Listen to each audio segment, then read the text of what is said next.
Feature 4 flash cards.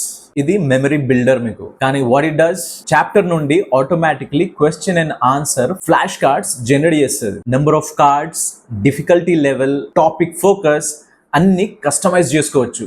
Amazing feature కదా ఇది. Cards ని CSV గా ఎక్స్పోర్ట్ చేసి యాంకీ యాప్ లో ఇంపోర్ట్ చేసుకోవచ్చు. యాంకీ యాప్ ఇది ఫ్లాష్ కార్డ్స్ కోసం ఒక ఆండ్రాయిడ్ లో అప్లికేషన్ ఉంది. You can find it on Play Store. కానీ how does it help students? Chapter 3లో మనకు యాసిడ్, బేసెస్ అండ్ సాల్ట్స్ ఉన్నది.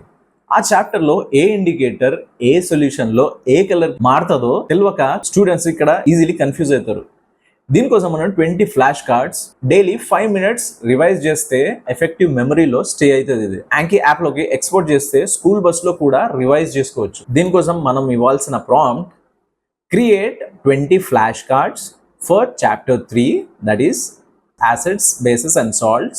Make 10 easy cards for definitions and 10 hard cards for reactions. Export as CSV for Anki. అంటే మనం దీన్ని మొత్తం CSV లోకి generate చేసి ఇమ్మంటున్నాం, so that we can use it in the Anki app.